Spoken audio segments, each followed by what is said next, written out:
Hi, I'm Jim. And I'm David. And this is the Practical Guitarist Podcast. The podcast for people who eat, sleep, and breathe guitar.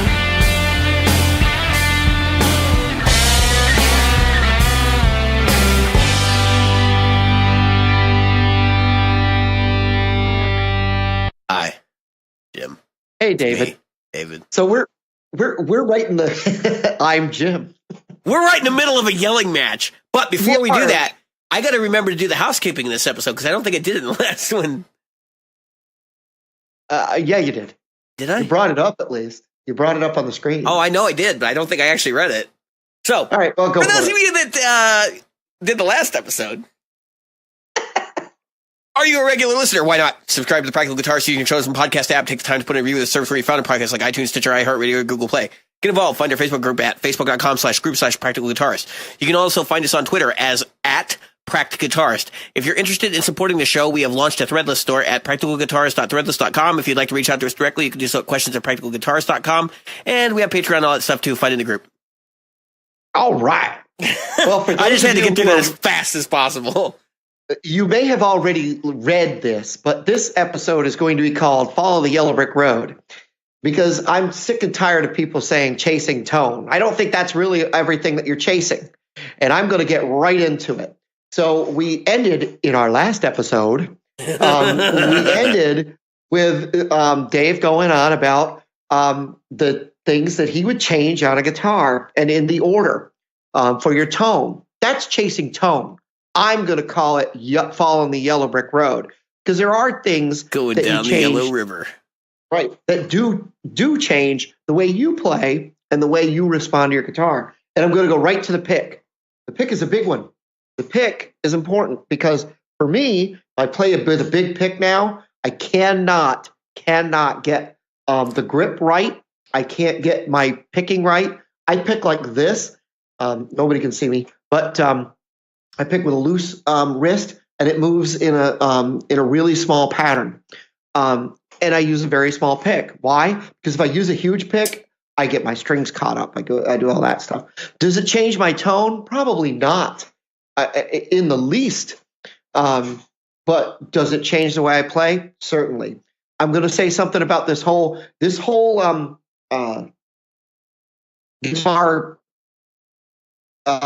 You buy a cheap guitar and then you mod the living shit out of it. Yeah, you're talking about fun, right? We do project guitars.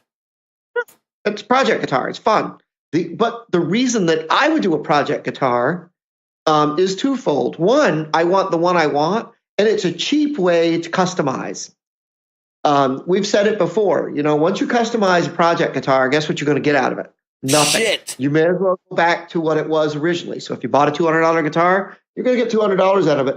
I don't care if you put solid gold pickups in there and platinum locking tuners. You're still getting $200 out of it, unless somebody realizes what it is, melts them down, and gets the money out of it.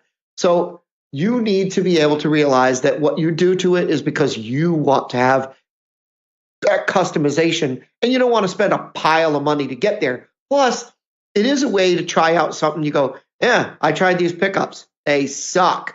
You send them back, get a different pair, whatever. So that's what I was getting at. But I'm going to go with following the yellow brick road. We talked about the iconic amps, iconic guitars. I'm not exactly an iconic guitar kind of guy. I do have an SG, I have Les Pauls and stuff. But my favorite, my two-stage guitars right now are my SG and my Custom 24. Well, my CE Custom 24. And that's it.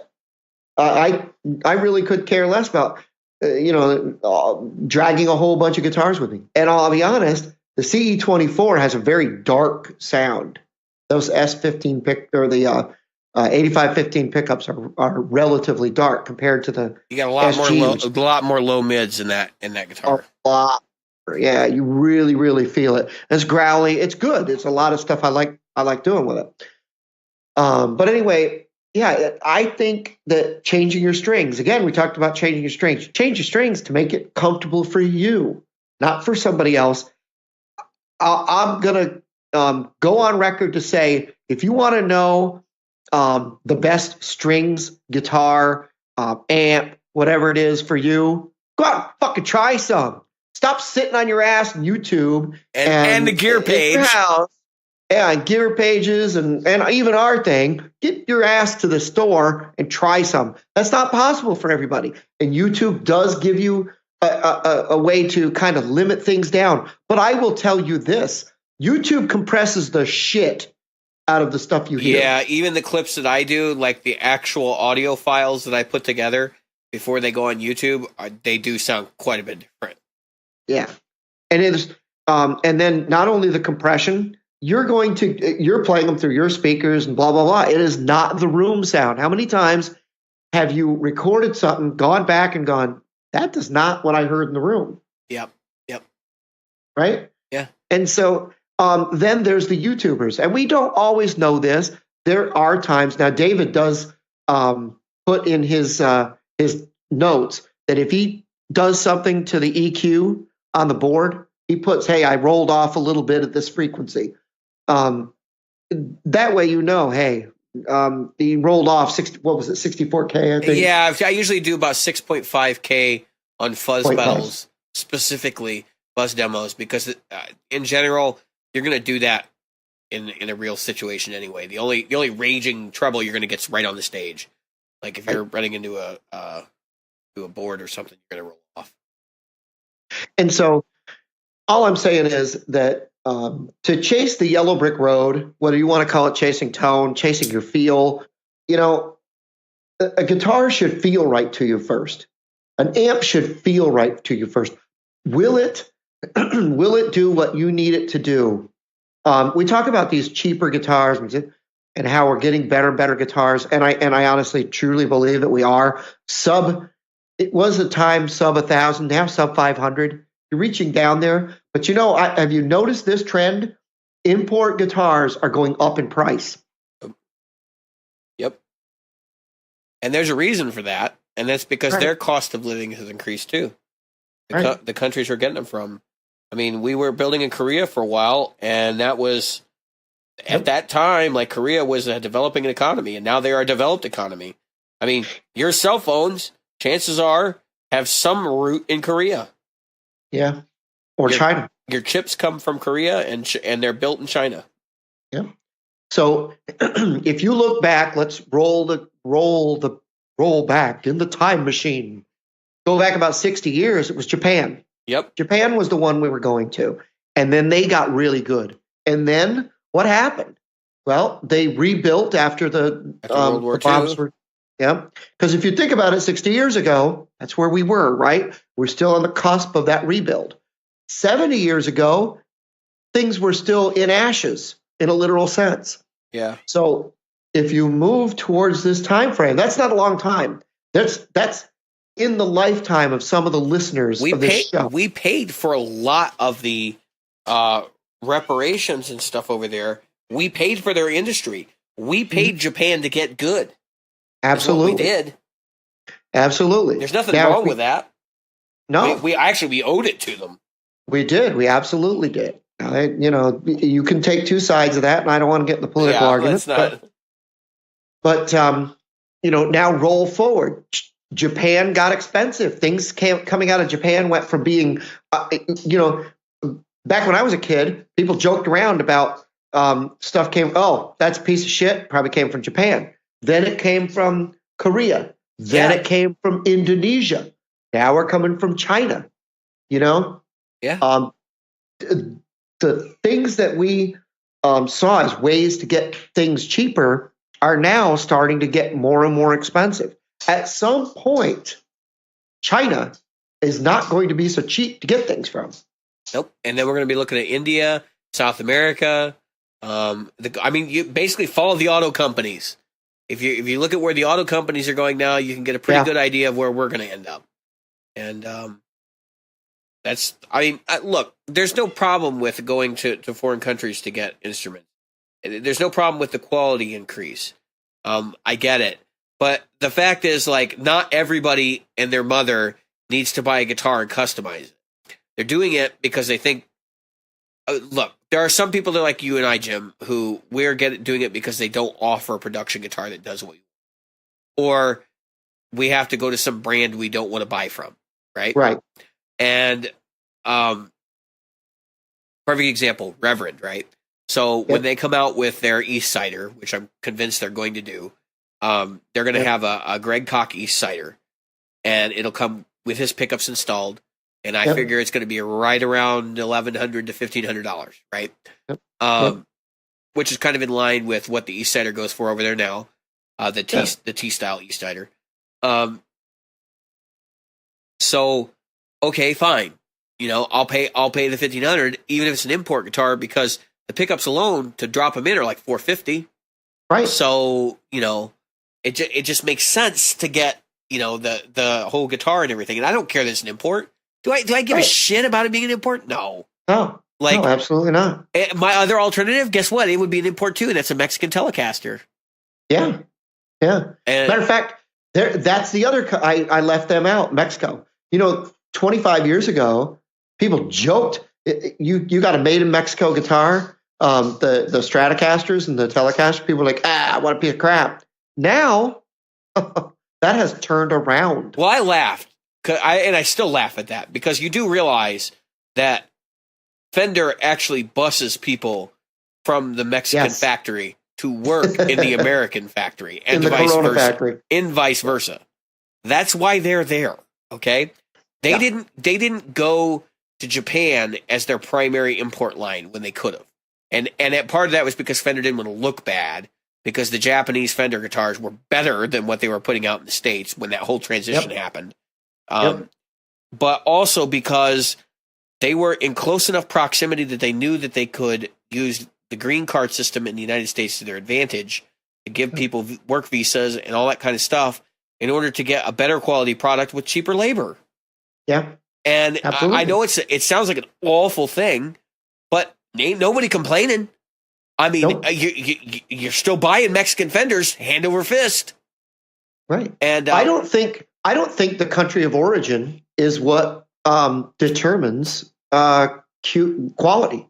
Do you know what I think? Do you know what I honestly still think cost does. Do you know what I think the country of origin actually, what it says nowadays to people who are buying guitars and all that? I think it's a human rights thing, and I think it always was. I think people looked at it and they said, and maybe it wasn't everybody, but I think it was the people that got the stuff started and were saying like, oh, Korean guitars suck. When, you know, professionals were buying Korean guitars and using them, especially in the case of PRS. I mean, there's a lot of SEs out there in use by actual professional musicians. Absolutely. And I mean, guys that, you know, play on stage every night in front of big crowds. And I think there was almost this like stigma that it was like, well, that's a sweatshop guitar because it came out of the Samick factory. Or it came out of the Cork factory where people die. And it's like, look, those people need jobs too. And I absolutely don't want anybody to work in sweatshop conditions. But we don't know anything about these other companies. And the reason why these companies have all been successful, Cork specifically, is because we here in the United States would rather save money.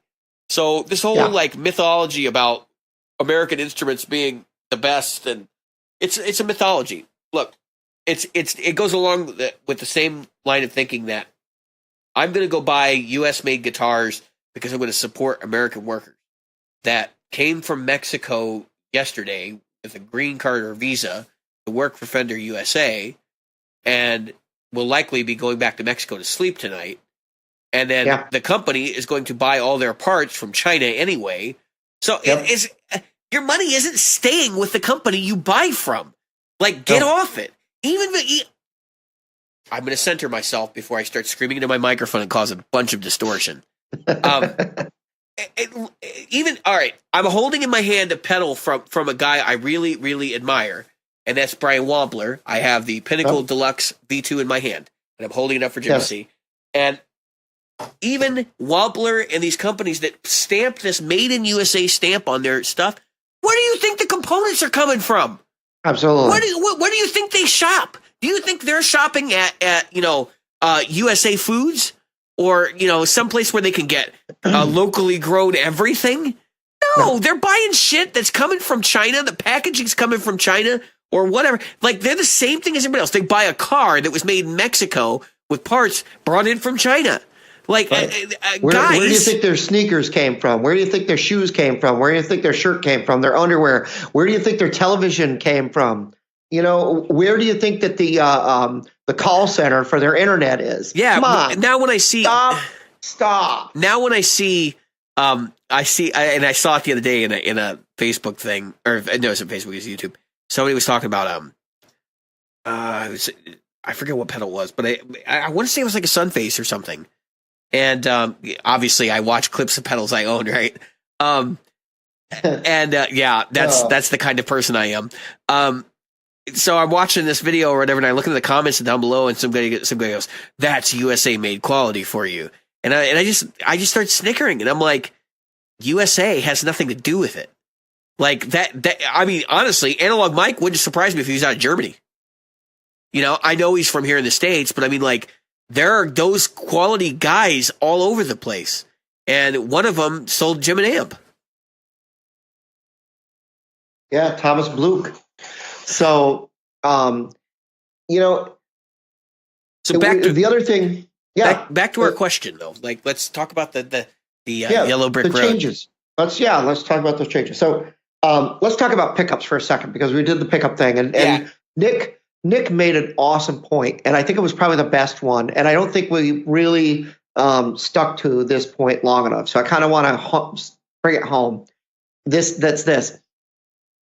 If I wear a mask all the time, it doesn't matter how good my skin looks. Okay, right? Because nobody can tell anyway. Right, but the minute you take that mask off, that's when your skin is going to matter, right? If you're the second he said that, I thought of the Phantom of the Opera, right? And I just wanted to bring that home, because if you're going to play with good pickups, you know, I cannot make the sound of my CE sound like my SG, and I can't make the SG sound like CE. I can't roll, because I will never be able to add high end that isn't there. Right. I can't add low end that's not there. You can sit there and you can play around with your settings, and you can make your guitar sound a little like it's got more low end with the bass and rolling off the highs, but it's not going to sound the same. And to say that pickups are ubiquitous is a ridiculous statement just from the offset.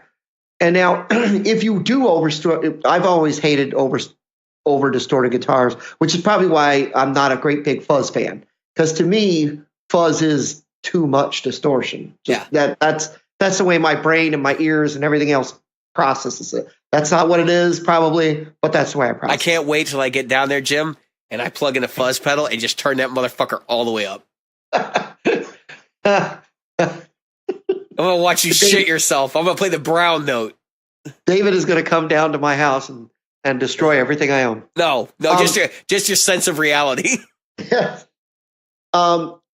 So what I'm trying to say is that I used to make this statement because I lived in the North, right? And it would get cold in the winter. The winter is coming. Right. Winter is coming. Exactly. So if I'm going to go out and it's a warm day, but I'm going to be out for 8 hours, I still need to bring a jacket and a hat, right? Why? Because you can only take clothes off. You can't put clothes on. But if you go outside all the time, and this is the whole over distorted sound thing.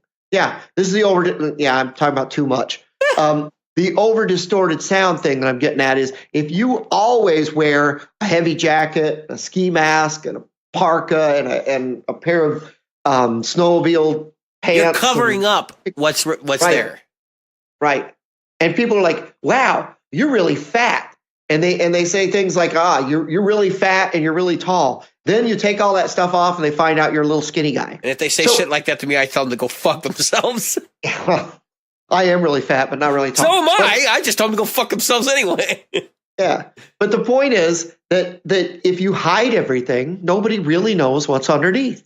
And I think that's the point that I don't think was driven home enough. And I probably beaten that dead horse. Hey, we have a new, this is a side thing. We have a new policy at work. We have the 5 rules. Oh, jeez. Okay. Number 1, establish blame. Okay? Holy shit. I want these rules in my office. Hell yeah. Rule number 1, establish blame. Fuck yeah. Right. Rule number 2, beat the dead horse. Beat the dead horse. That's rule number 2. Yeah. Jim, you have to get like bookmarks or something made up with the Practical Guitarist logo on them that have these 5 rules on them. Yeah, that would be cool. That would be a cool thing to give out. That's a giveaway for people who join who are contributors to the show. Yes. So yeah. I'll have to save the other 3 rules. But anyway, it was all because I work for the government, so establish blame is always. Oh my God, that is hilarious! Hilarious. So, I don't know where I was going there, but my point is, I was beating a dead horse, so I'm not going to beat the dead horse anymore. But okay, so now let's move towards the things you change. Well, let me jump in on the pickups thing real quick. Yeah, go ahead. So Jim was just talking about pickups. Look, the reason I wanted to bring this back up is because Dan, his original message wasn't that pickups didn't matter, and that's the way we approached it when we talked to Nick. Was that like, because we have all these other things. What Dan was actually saying was that pickups matter a whole lot less than people think they do, and I'm completely in line with that. Like, there are definitely dudes out there that will literally buy a guitar, and before they've even plugged it into an amp, be like, I'm putting other pickups in it. Well, that's the old. I bought a steak. I'm adding steak sauce to it. Didn't even try bite. Adding steak sauce. Steak sauce should be there should be a goddamn law against it. It should be treason. If you're eating steak that needs steak sauce, you should be eating something else. I'm looking at my wife because she likes A1. If you have steak sauce on anything, that should be treason. Yes. High treason. She's giving me the finger right now. But there was in the nuclear Navy, there was an admiral. I can't remember his name now. Rickover. Admiral Rickover. You can look it up. He used to interview his officers because back in the beginning of the nuclear Navy, the only people that got in were people that Rickover handpicked. And the one that he was adamant about, he would take them out to dinner. And then if they seasoned their food before they ate it, they were out. Because that meant that they weren't willing to try to see if the product was good enough before they made changes to it. They were instantly like, I'm going to change this. And so that mentality that they brought with them, he didn't want in his Navy. That's freaking awesome. I want that guy as my boss. And not that my boss is like that, but I mean, we've all worked probably in some place where we've had a change in management, and then the new manager comes in and he's like, all right, we're not going to do it the way it used to be done because that was all wrong, before he's even evaluated what's going on. Right. And I worked with a guy several years ago. He's the biggest jackass I ever worked for. And my wife is probably snickering in the background right now because she knows exactly what I'm talking about. And he came in the door and literally sat down with me and my old boss and said, right across the table from us, said, which one of you fuckers is responsible for this? And we looked at him and we were like, neither of us. It was your fucking people. Wow. Yeah. Dude, and that was the way that that whole job went with that guy for the next 4 or 5 years. It was just, he called me up one day, started just swearing at me on the phone. So what I did is I hung up on him and I called my boss and I was like, you need to call him. That's incredible. Yeah, dude. He's a piece of work, and as far as I know, he's still working there. Jeez. I got out when the getting's good. No thanks. Yeah, that guy was a control freak. But anyway, yeah, I mean, so yes, you obviously want to know what you're doing before you do it. In other words, hey, this guitar sounds this way. And Nick is if you didn't listen to the episode, go back and listen to the Nick Bongers interview and understand that Nick when you order pickups from him, he asks you questions about your guitar before he even just like starts to talk about what you want, because he wants to know how bright is your guitar, how loud is your guitar. And so one of the things I had to do when I ordered for the Shengzai was get my Shengzai and my SG and my S500 out and compare how loud they were acoustically. And by the way, you can imagine where the Shengzai was at in that comparison. It was not a loud acoustic guitar. It actually sounded like a wet sponge with strings on it. So these are all critical pieces of this puzzle. And we all know guys I'm sure we all know somebody who's been like, man, I love this guitar. Give me this guitar and give me those Seymour Duncan JBs. Yep. Like, you didn't even plug it in. Right. Like, what are you doing? You don't know what you're even getting. Absolutely. And now, and the funny part is, like, people did that with PRSs, and now those early year PRS pickups, they're going for big money on the used market. Like, there's a collector's market for those now. Because and our good buddy Ed Roman used to talk about having drawers filled with PRS pickups that people wanted, ripped out of the guitars. And I can totally see it. Like there is definitely a specific class of player that probably has some overlap with what used to be PRS's core market, who is like, I want this PRS guitar, but I'm going to take these pickups out and I'm going to put Seymour Duncan whatever's in it. Now, I'll say this about I think that the reason that we really went with the angle that we did with Dan Kish and the whole pickup thing was not so much. I'm sorry, with Nick Mongers and that interview Dan's part of that was too, because not because of Dan, of what Dan said. It was because of what Fluff said. Fluff said in his thing, because Fluff went right out and said, "Yeah, it doesn't matter. It doesn't matter my ass." Yeah, and I listened to his. I feel bad.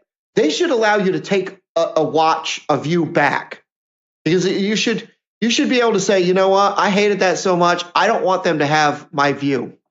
Well, I think monetization should not be based on views so much as likes, because YouTube needs to encourage good content, or they need to have some algorithm that says you get a certain percentage more if you have X amount of likes per view. Because don't tell me that people didn't play the song Friday.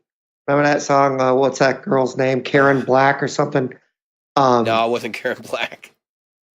I don't know who it was, but it wasn't Karen Black. Rebecca Black. Yeah, because Karen Black was a B movie science fiction actress. She was an actress.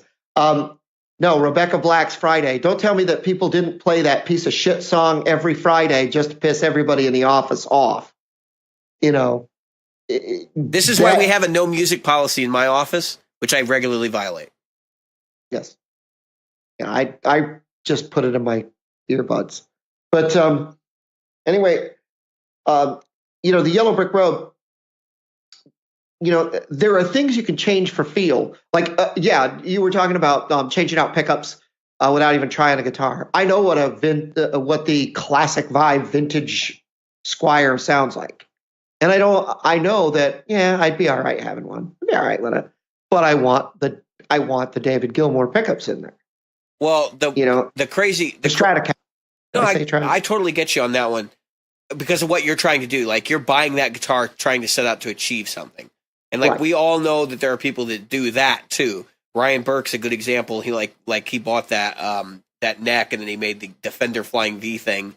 And I'm really buying a body for my pickups, not buying a guitar and then changing the pickups. Yeah, Tim's doing an actual project. Like, he's starting with that in mind. He's not doing what I did when I bought the Shengzai, which was to know it was going to be a project, but figuring that I could at least salvage some stuff out of it. You salvage the wood. Yeah. I feel like I reclaimed the wood from the garbage. Yeah, exactly. It's a reclaimed guitar. Oh, you know what though? When I took the pickups out, it sure as fuck looks like that's an actual cap. Yeah. That it's not just a veneer. Again,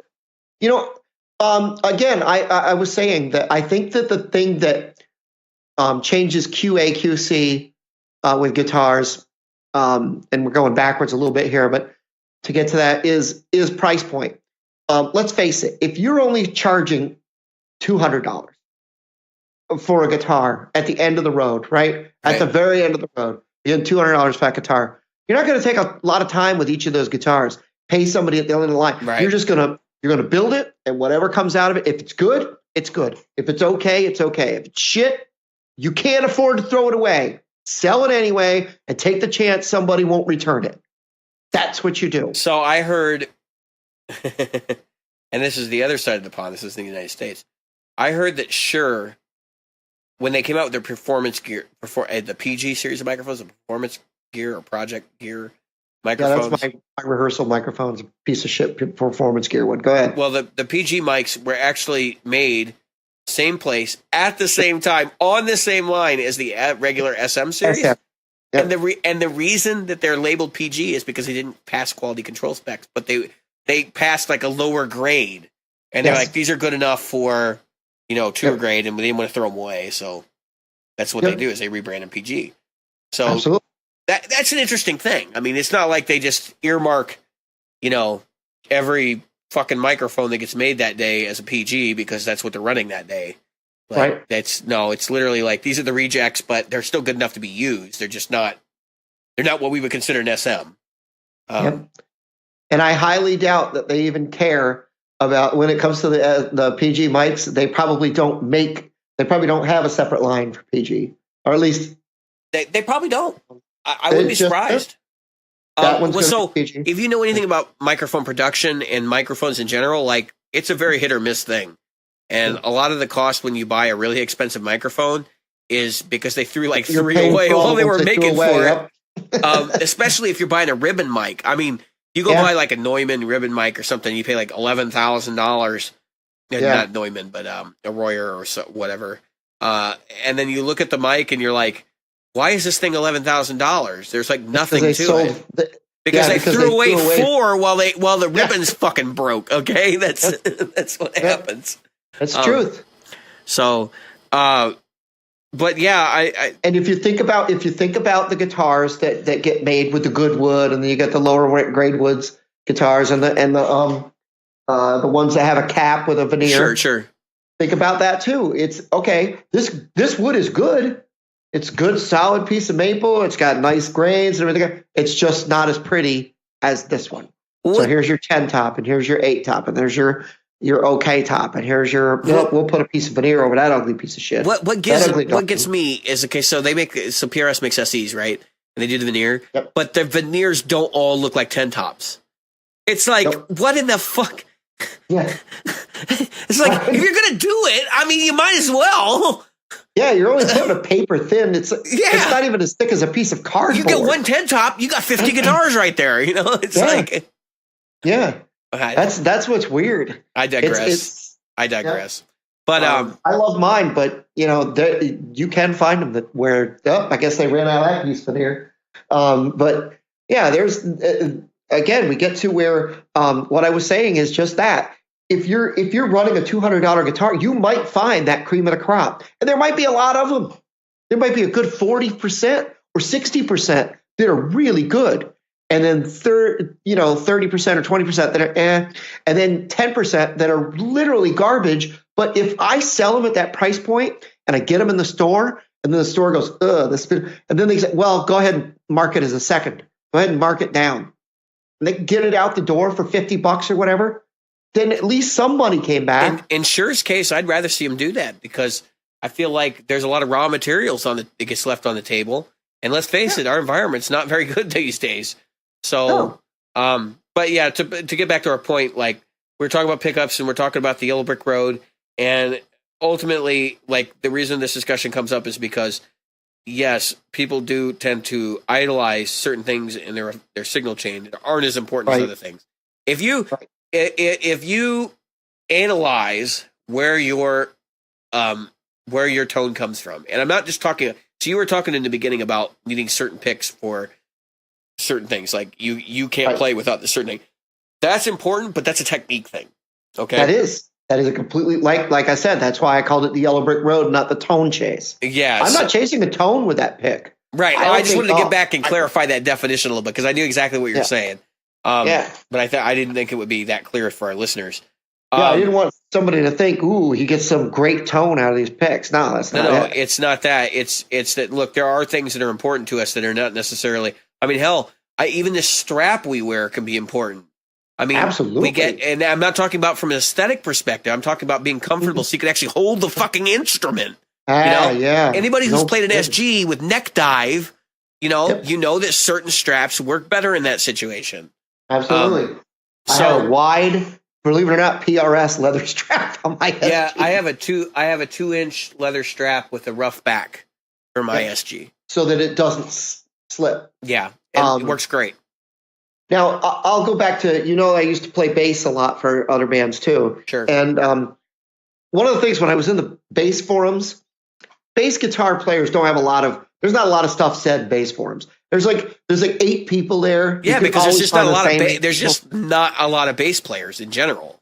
Well, and they don't really make a lot of changes. I mean, a bass player. Oh, what pedal do you use, Big Muff?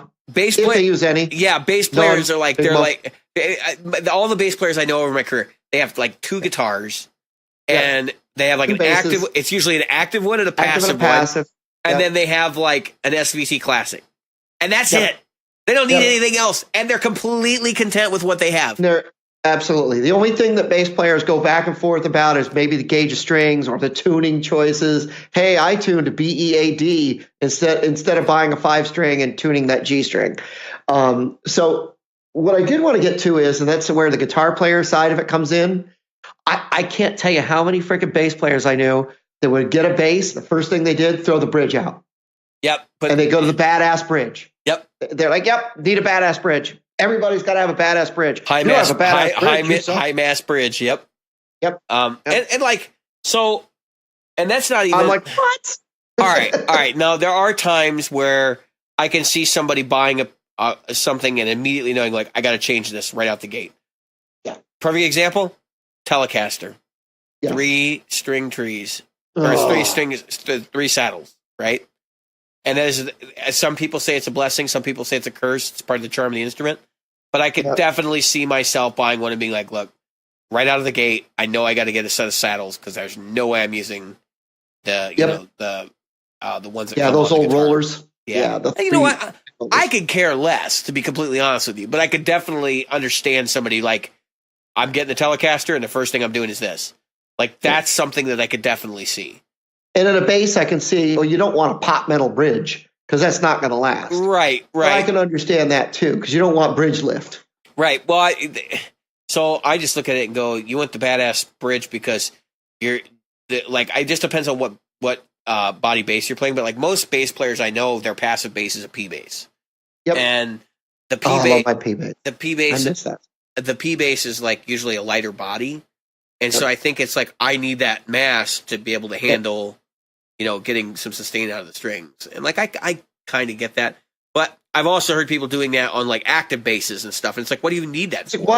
Why? You have an active fucking EQ on the guitar. Yeah. Like you can put active pickups in a pizza box, and put a neck on it and you're going to be golden.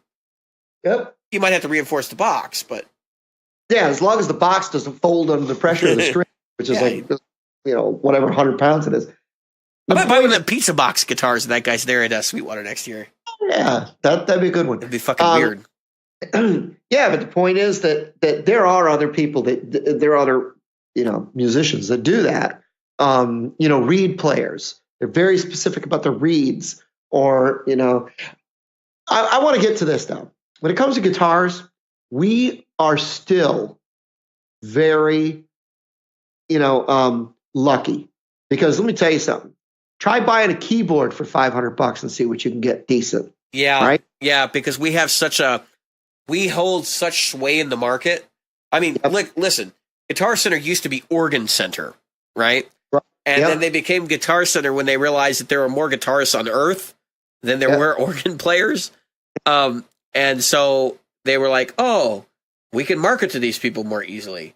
And the industry has done the same thing. Like, how many plugins are there for guitars? Right. I mean, how many? You just stop and you think about it. And like all the gadgets and crap that they make for us. And yeah, it's pretty clear that like We are the biggest market. Yep. What does a keyboard player use? Sustainer pedal, possibly a wah pedal. Yep. He might have a rack effects unit or something. Yep. But I'm just talking about the money. A decent keyboard set is going to run you $2,500-$3,000. Yeah, if you want an 88 key with piano touch, you're talking between $3,000 and $4,000. Yep. And that's in the normally market or used market. That's not even talking about like an analog synth or anything like that. I mean, you can buy get yourself a. Yeah, go ahead. You can get like a mini Moog, and I think it's like $3,000 or some shit. Yeah, yeah. So Sam, what's the name from Deering there could probably chime in on that. But the thing that you've got is then look at your drummer. Drummer's got a lot of money in those drum kits. Yeah, dude. To get started on drums, you're looking at minimum $600. You can start on guitar for $300. Yeah, and that drum set for $600 is kind of a shitty drum set. You're talking $2,500-$3,000 again for a decent set of drums and cymbals. Because let's face it, if you got shit cymbals, that totally screws up your sound. And if you want to record your drums, you're talking about microphones and miking. Yeah, I mean, it's just like and even your basic club drummer is going to have 2 mics minimum. That's a snare mic and a kick mic. So all right, and then let's back up even further. Even if you're a vocalist, right? Mm-hmm. You got to have at least an SM58 and a PA. Yep. And a PA. And if you think a PA is cheap, go out and buy one. No, well, I mean, you can get the portable unit, but I mean that might be okay for a rehearsal. But you ain't cutting it live. No. So you need 15-inch speakers these days active. You're talking $1,000 for a pair of EV, sorry. I got guitar in the brain. EV, 15-inch speakers. You got to buy the sticks. You got to buy lights. Somebody's got to put those things up. People often and let's not forget the board. Yep. And nowadays, if you're going to get a board, you're going to get an iPad controlled board. Those things run, quite a bit of money. You're talking. I would go full analog board just so I can train a monkey to use it. But I'm just saying, if you want to control it from the stage, sure, you have one of those iPod boards. Yeah. Mic stands and so on and so forth. So guitar players, we bitch about $3,000 instruments. Go buy yourself a violin for any given symphony sometime. Jim, let me jump in here. We're talking about violins. You want to buy a beginner violin? You want to buy like a student grade violin? Take a wild guess what the cost of a student grade violin is. What is it? $1,800? No. I've seen them student grade for $10,000. Yeah. Well, yeah. I mean, I think they'll rent you. Won't they rent them? That's what most people do. They don't buy them. They rent the damn things. And your $10,000 violin is probably a violin that was made in the 30s. Okay. Yep. So if you're a pro and you're playing in like some Philharmonic or something, I mean, it's not unheard of for those guys to be dropping $150,000 on a violin. That's what I was just about to say. And there are people that are playing in the Philharmonics. If you're in like the Chicago Symphony Orchestra and you're in the string section, those people are playing $500,000 to $1 million violins. And if you think those folks are rich, you've got another thing. No, coming. The truth is they don't own the instruments. Okay, they either are somehow the Philharmonic does, or they're either leasing them or they have some sort of agreement. A lot of times there's investment companies that actually like own the instruments, but they find a player that they want to sponsor. Like it's a whole association type thing. It's a weird situation, but I mean the fact is you can't afford that stuff. And if you buy a concert piano, there's $100,000. Yep. Yeah, I mean, I'm just saying, guitar players, we've got it cheap. We do, and you can't even buy a guitar and rent. anymore. You can't rent a guitar anymore. Well, I suppose there are lesson studios that still allow you to use I have heard lesson guitars. I have heard that if you go into Guitar Center or Sam Ash and you ask to rent something, they can make that happen. Oh, really? I didn't know that. I have heard. I do not know if this, because I don't rent. My rent is I'm going to buy this and sell it on Reverb later. Yep. That's my rental. But that's my point. So we pour a lot of money. Let's ask, we should poll our listeners in our every single podcast. Day, Jim. Every single day. How much money is in your rig? Oh my God. How much money is your rig? Just the one you're playing, not all your gear. Don't brag about how you've got $40,000 worth of stuff in the house and everything else. We've all been there. New price or used price? New price. Let's go new price. Well, unless you paid used. If you bought it used, because sometimes you can't get it. But let's just assume. Let's make the assumption you got it new. How much did you spend on your pedals and your amp and your guitar and your cable and everything else you take to a gig? So I can start $2,000 on my guitar, $2,000 on my amp and cabinet, right? Yep. And then $1,500 on my Helix. There you go. $250 on my Sunface. Yep. So what are we talking? $2,000, $2,000, $4,000, $5,000, $6,000 in there. Yeah. Yep, in the $5,000 to $6,000 category, right? Yeah. That doesn't include cables. So if you take the SG I bought used, so I'll give it the used price. I got $3,000 right there just in the two guitars, right? I've got the Hughes and Kettner was $500. The the Hughes and Kettner 1x12 was 300 and change. We'll call it 300.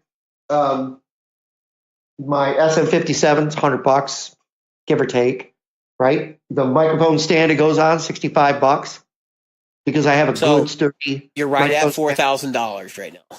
Yep, without a pedal. Mm-hmm. That's without a pedal. So add my pedals in, 8 pedals of an average of $150 a pedal. So I'm right at what? You're right at $5,000. Yeah. So we're right neck and neck. That's not my vocal stuff, but that's beside the point. It's a whole other thing. Yeah. So if you look at that, you're taking $5,000 worth of equipment with you. And if you don't have insurance on your gear, you're an idiot. Okay, just saying. Well, I'm an idiot, but right now, I'm getting insurance. I'm in the process of doing that. I got the insurance. Yeah. Well, the thing is, like, a lot of people don't. I mean, I'm insured. I got homeowners, and I'm not doing this professionally right now, so my stuff's covered. But and all my stuff's new, so I don't really care. I mean. It's not like I got vintage shit I got to worry about replacing. So if they give me new value for it, I'll be fine. But like, for those of you who don't have insurance, definitely look into getting it. It's very cheap. Yeah, if you've got homeowners, and I've heard too many stories about people having somebody break in their house and steal all their shit, and we don't realize how much money we spent. That's right. If you have homeowners, make sure your homeowners will cover your gear. Because there is a hobbyist level at the homeowners. If you're a renter, make sure you have rental insurance that will cover your gear. Oh my God, please do. But I can't tell you how many times that I see it on because I have a lot of pros and semi-pros on my Facebook page, and constantly there's always somebody that goes, "Yep, somebody broke into my place, stole all my gear." Yep. Have your serial numbers registered somewhere. Make sure your insurance company knows what your gear is, what its value is, where it's what the serial numbers are. Mm-hmm. You just want to make sure. And if your insurance company doesn't want to do any of that for you, just get Clearian. Like, they're not even that expensive. I mean, no. I got quoted for, we're talking about $6,000 worth of gear, and I got quoted like $10 a month. It's nothing. So yeah, it's very cheap. When you consider that you probably spend more on strings, it's stupid not to. But, be that as it may, if you don't have insurance, get it. The point is, I guess, with this whole thing is that we spend this money chasing something, and like the things that we should be spending the money on are things like amplifiers and cabinets, speakers, and not so much pedals. And like you and I are both guilty of doing this at some point where we've had like a board with $1,000 in it or whatever, and it's like, look, your pedals should just fit what you're doing right now. It's not you don't have to have like every drive you're ever going to need on your board. That's just ridiculous. Like, which is why I should mention my new pedal, the Looper. Yeah, you got that RC3. Jim's just still running away from the fucking wagon. I don't know what I'm going to do. $100. No, it doesn't change my tone. Jim needs it. It does not change my tone. Whether or not Jim had fallen off the wagon by this point, Jim's going to have to because he's changing his band situation. Yep. So, and I got to figure out, hey, anybody that's done this before, because this is the first time I'm using a Looper in a regular live situation. If you have done this, maybe you could pipe in and say, hey, this is the best way to use it. Because what I'm thinking is, because it's got 99 slots and 3 hours of memory, I'm thinking about just going in, recording the loops. Yep, making my own loops, and then that way I can do it because I don't. That's what I want to do with my because I have the Jim got the RC3 from Boss. I have the Digitech equivalent. What's that? The Jam Man? Yeah, the Jam Man XT or whatever the hell it is. SDXT or whatever. That's what I have, and mine's got. Yours has got every in and out under the sun on it too. Mine has got like you can get an extra foot switch, and I also have the Trio. So, but I've never I bought it with the intention of doing exactly what we're talking about, and I've never done it. I can load whole backing tracks on mine. My whole problem has been, it'd be great if I was an instrumentalist who, all right, I'm going to play E, A, and B for 15 minutes and I'm going to solo over it. But, because that's what you see in all these demos. So when I get this done, I'm going to upload a demo of me using it that is actually like playing real music. Well, we know there's some guys in 60 Cycle that do that actually go out and gig and do a whole show with a looper. And that's my hat's off to those guys because you got to have your shit in order to pull that off. I agree. So, Jim, my thoughts for you are you're going to have a good time with this, but it's going to be a lot of work. It's going I got months of prep time. But look at it this way: you could charge the same amount as a full band. I know, or half, and take it all home. Yep, that's my logic to it right now is I can walk in, get $50 to $75 an hour in this area easily, and do a 2-hour minimum gig. So, I can run on a weekend. I can literally run 2 gigs a day, and run, that's 4 gigs on the weekend or 5 gigs on the weekend. Actually, if I'm I'll Friday as well, which is what I used to do when I was young. I'll help you with the tech side of things, whatever you need, because I understand using Ableton and stuff in a live environment and all that. If you ever get that far along with it, but and I'm curious because I want to learn to do the same thing for myself because I'm tired of dealing with flaky ass musicians too. So we'll learn together, but I guess. This whole discussion about the tonal Yellow Brick Road and the moral of this whole story is that we all need to be cognizant of what we do to get our sound and our feel. That's the Yellow Brick Road side of it, is our feel. Does that guitar feel right? Is it too heavy? Is it too light? Is it too thin? Is it too big? We've said this before. You might walk up to somebody and they're like, "Yeah, the best," like Ed Koch. He'll be the first one to tell you, "Yeah, my Greg Koch." Thank you. Who the hell is Ed Koch? Oh, that was a politician in the 70s in New York City. Anyway, let's just call him Man Squatch from now on. Yeah, Man Squatch. So Greg Koch was this huge guy, Man Squatch. And he even said, I would love to be able to play XYZ guitars all night long. But my hands are too big, which, wish I had that problem. But then again, I'm not him. And now he wishes he had my problem, which is his hands were smaller. So he's insane. Oh, yeah. He's an insanely huge man. As far as height goes, he used to be a little heavier and he lost a lot of weight. But, you could see him at Gearfest because he was a foot taller than everyone. Oh, my God. Yeah. I saw people with him and I knew how tall these people were because I stood next to them and I thought, That is one tall son Yeah, he's of a a bitch. big motherfucker. Like, I mean, I'm willing to sure that even Ryan standing next to him was relatively. Ryan's fucking. He's the size of a tree too. And the funny part about Greg Koch is that his hands are so big, he looks like he can palm a basketball. Yeah, And like even those big ass Telecasters and the giant fuck necks that he plays, you see him, and he's still massive compared to them. It's like, what in the hell? Well, he was like, when I met Charlie Daniels, this one really big dude. I watched him playing the Les Paul, in person, and I said to myself, wow, he makes it look like a fiddle. And when he plays a fiddle, it looks like he's playing a toy. Because I watched the guy. I was right there. He's massive too. So since we're talking about size and guitars, and this is where this episode is kind of coming to a close here. You know what I've always thought about doing, and this goes along with the project guitar thing. So, I played Gibson scale guitars, right? And I look at these guys, these huge fingers, and I go, man, they can make these giant fuck stretches, and like it's really obviously allowed them. Paul Gilbert, good example, has allowed them to do some incredible things on the instrument. Yep. I'm going, these guys go to Eckwitz or whoever to get a guitar made for them. And I kind of look at it and I go, why don't I just go to somebody and be like, can you make me like a 23-inch scale? Right. Like a 23-inch scale guitar? Because like, honestly, I could do the same shit if my guitar was smaller.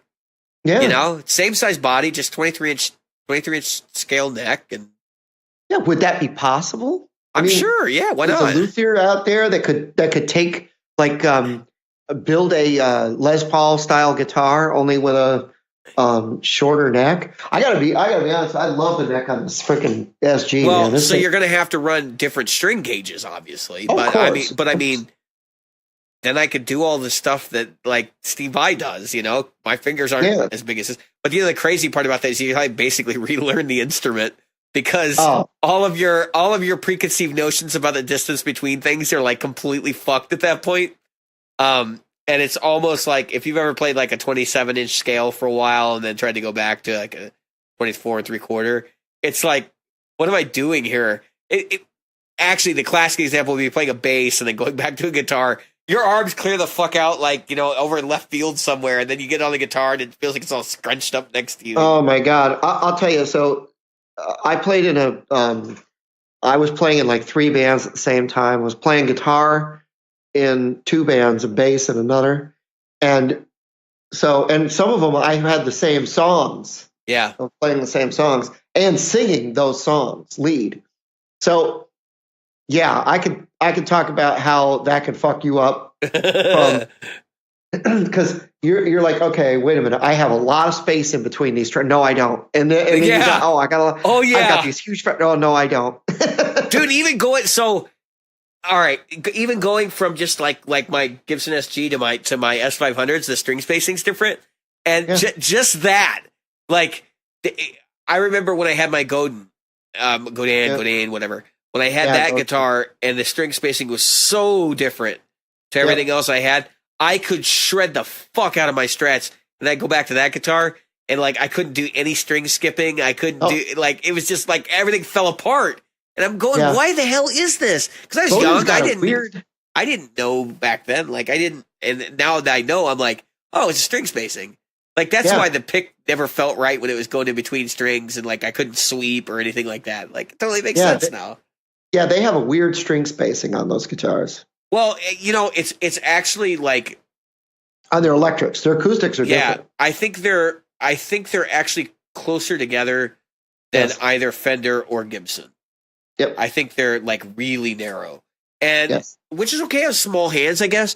Actually, I've heard people complain about G&L saying that they're too close together, and that it's hard to chord and stuff. But I'm like, I had to go to This is a cakewalk. Like this is fine. You started in the right place. Yeah, right. I mean, I was playing bass, and I was playing a 5-string jazz Fender American Deluxe. Not jazz, I'm sorry. A Fender Precision 5-string American Deluxe. And that thing was just, first of all, I wish I hadn't sold that bass because those 5-string Precisions are really cool. Like, They're a hard lot to of get. people love them. Well, if you look, there's a video. I put it on Rockin' Guitars. I could probably put it in our group of me playing it. And if you see Yeah, it, I saw it. the bass, the bridge pickup was this deluxe, like double jazz Yeah, pickup. Then I had the standard precision humbucker and There's a the PJ. other spot. So yeah, so it instead of being a single coil jazz, though, it was a humbucker, like two jazzes stuck together. And it really, really, I mean, first of all, it was I saw one today, but it was a 4-string. I'm like, oh, it was $2,000. But it was a 4-string. And I'm like, I suppose I could tune it to be, I was sitting there telling myself, don't buy it. But the other side was like, oh, I miss that bass so much. To a 5-string, it's fine. Well, nobody uses that high string anyway. Yeah, again, I got to that thing. That's what made me think about the old Harmony Central forums. Yeah. That's how long ago I was playing bass for a band. But everybody was like, yeah, just tune to B, E, A, and D. Nobody plays on the G string anyway.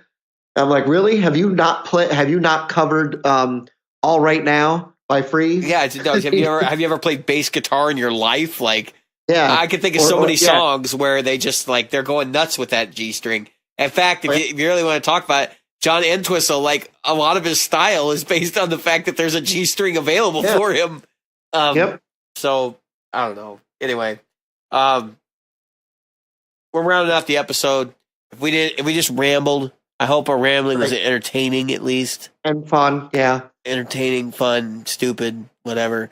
Tell us about your Yellow Brick Road. Yeah, tell us what's important to your tone. Like, what is the one stupid thing that we've harassed about in this or opined about in this episode that like you're like, no, I absolutely my picks are like crucial to my sound. Right. And again, we can talk about the subtractive thing here as part of this too before we wrap up, and that's of course the whole idea that if you don't have effects pedals in the way and you're just going guitar, cable, amp. And obviously, that amplifies your picks, your strings, the cables you're using, like because those are now the only things you can do to change your signal. And even if you're going direct, like that throws a whole nother fucking thing into the wrench. If you're going direct, like, and when I say direct, I mean like you're literally plugging your guitar into the board. In the studio or something, your guitar better sound damn good because. You're going to be able to hear all the flaws like no other. So just be aware of that kind of stuff. Don't, and this is why I get ticked off at Fluff's comments and part of the reason why we ended up on this whole discussion and took that episode, 2 episodes longer, is because people love to say what works for them works for everyone. And that's bullshit. And we need to get away from that. We need to get away from that. Look, not everybody can get by on every gig with all Boss pedals. You didn't see Prince going around telling everybody, what the fuck are you buying that for? You just need Boss pedals. Yeah, exactly. And that goes right back to my comment that what works for someone else because physically or mentally they're different than you. It's just the case. Don't think that if you're handed so-and-so's guitar, an entire rig, you're going to sound like them because you're not. Yeah, did you see that clip going around a long time ago with Eric Johnson playing through Zakk Wylde's audio guitars? And like they're like, oh, it sounds just like Zakk. I was like, no, it doesn't. Or not Zakk, like it sounds like Eric Johnson. I was like, no, it doesn't. No, it doesn't. No, it doesn't. It sounds like Eric Johnson playing one of Zakk Wylde's guitars. Yeah, exactly. I was like, this is bizarre. No, it doesn't. Like, you hear his technique and you're calling it his tone. That's not the same thing. Yep. That's a whole nother can of worms that we're not going to get into on this podcast, hopefully ever, because I don't want the hate mail. But tone and technique, 2 separate fucking things. Get it right. Understand which is which. You don't, look them up, figure it out for yourself, because I'm not going to talk about it. Yeah. So all right, we're at an hour and 3 minutes. This is episode 2 for the last week of August in 2018. For those of you, we're coming up to our 1 year. Yeah. And we will be, by the time this one hits, unless something crazy happens, we will have over 5,000 listens. Yeah, 5,000 downloads, 5,000 plus, whatever. Yep. We'll be in that. We'll be probably well beyond that at this point. Yep. You guys have all made that possible. We'd like to thank our contributors to our Patreon. We're definitely looking at putting some Patreon content together. I actually have some stuff I need to get done and get it posted up there. Yep. I got to finish my. I don't know if we have anybody AF1 eligible for that content, but I'm just going to give it to them anyway because we only have like 2 supporters anyway. And anybody else who's interested in supporting us via Patreon, the link is in our Facebook group. If you're not involved with the show, like on the Facebook level, I highly encourage it. We have an engaged group of people there who are really willing to talk. We love seeing that. We love that we haven't had very positive atmosphere over there. We haven't had to ban anybody in a No, while. we had one guy. In a while. One guy. We had while. one person make some politically incorrect statements that had nothing to do with guitar. He lasted about 6 seconds. Yeah, he's gone. that's the beginning and the end of that. But no, everybody in the group, Jay Wells, all you guys. I was going to go through a list of names, but I can't think of everybody right now. Fuzzmonger, Kish, Carlos. Carlos Mancha, like all you guys. Thank you for making the group a great place and continue to foster your goodwill to others. So, with that being said, I've been David. I have been Jim, and we have been the Practical Guitarists. Absolutely. And I used my catchphrase again. That being said, I'm done. Bye.